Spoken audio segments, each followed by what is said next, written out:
Will the housing market crash? If you are a new homeowner, looking to buy a house, or just an avid follower of business and economic news, by now, you must have heard of all the buzz being raised by talks of inflation and hiking interest rates and mortgage rates. If you are confused about how all these things tie in together, then this video is for you. In today's video, we're going to be talking about rising interest rates, the housing market, and inflation, as well as how they all affect each other. Please, make sure to subscribe to our channel and hit the bell icon for notifications. All done? Great! Now let's get into it. Before we begin, let's talk about what inflation and interest rates are, respectively. Inflation is quite simply a concept used to measure how quickly the prices of products and services has risen in a given period of time. The end product of inflation is a slow but steady increase in the overall level of prices of goods across the economy. To keep it as simple as possible, inflation is about change, and as you must know already, no one likes unstable prices. This is where financial institutions like central banks come in. The primary objective of central banks is to maintain price stability, and one of the methods they employ to do this is by altering interest rates. Interest rates are the percentage of principal charged by the lender for the use of its money. The principal is the amount of money loaned to the borrower. In the United States, the Federal Reserve, which is the central banking system, is responsible for determining interest rates. The Federal Reserve accomplishes this by setting and changing the federal funds rate target. It gives the federal government the ability to increase or decrease the money supply as required. The federal government is able to exert more or less influence over the amount of money that enters the economy, depending on how it manipulates the interest rate. How much money enters the economy is a key factor in how fast it grows. But why would the government be interested in slowing down the rate at which the economy is growing? Surely higher prices are good for the economy, right? Well, no. And here's why. The problem with inflation is that it affects every aspect of your life. Whenever there's an increase in the overall rate of inflation, prices for everything go up. Everything. From your morning cup of joe to the special pair of shoes you buy for a dinner party, the Uber you take to and from work, and the weekly supermarket visits are not left out. Whether you decide to leave money in the bank or take out a loan, inflation affects all of your finances. Clearly, this is quite unsustainable. Inflation is a signal of a growing economy, but it is also a double-edged sword.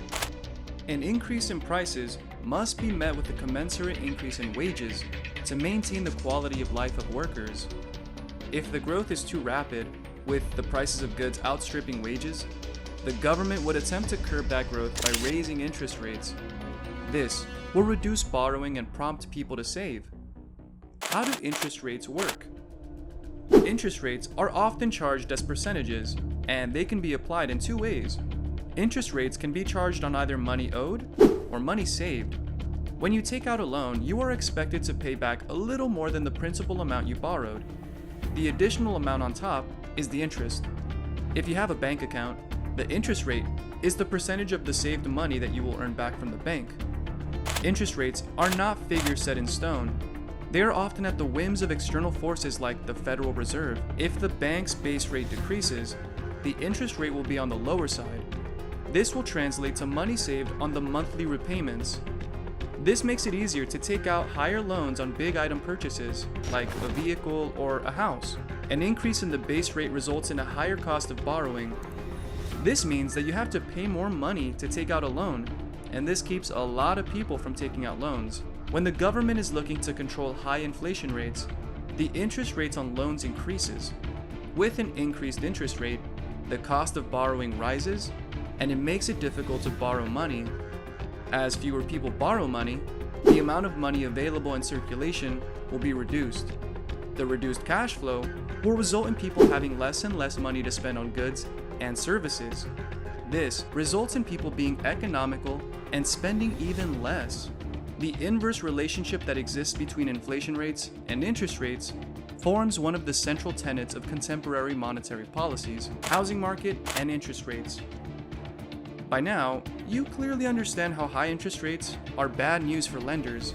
Unfortunately, for mortgage owners, the interest hike seems to have just begun. For example, the standard interest rate on the widely used 30-year fixed mortgage house loan has recently risen to above 6.2% this June, marking its highest level since the global financial crisis of 2008. This rate has increased from roughly 5.5% in May. Rising interest rates and recession fears have hurt existing house sales and mortgage applications as the median monthly payment on a new 30-year mortgage jumped more than 50% since last year.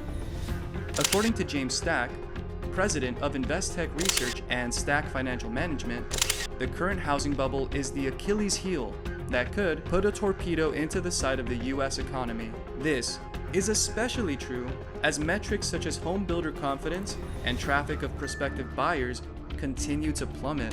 The National Association of Home Builders released new data on Wednesday, indicating that the confidence of home builders had dropped for the 6th month in a row, reaching its lowest level in the past 2 years. This drop in confidence can be attributed to rising inflation and, again, high mortgage rates, both of which are pricing buyers out of the market. According to Jerry Conter, head of the National Association of Home Builders, declines for housing affordability have had a significant impact on new purchasers, with prospective buyers to drop to its lowest level since June 2020. Conclusion: as the Federal Reserve continues to aggressively boost interest rates in an attempt to battle inflation, home buying will probably become significantly more expensive. Many economists expect that the current hot housing market will cool off soon and the price of houses will crash significantly. Do you see that happening? Do you think inflation in the United States is out of control or still within reasonable limits? Tell us what you think in the comments below. And if you enjoyed this video, please hit the like button to let us know. And again, don't forget to subscribe and hit the bell icon so that you're notified whenever we post new content. Thank you for watching.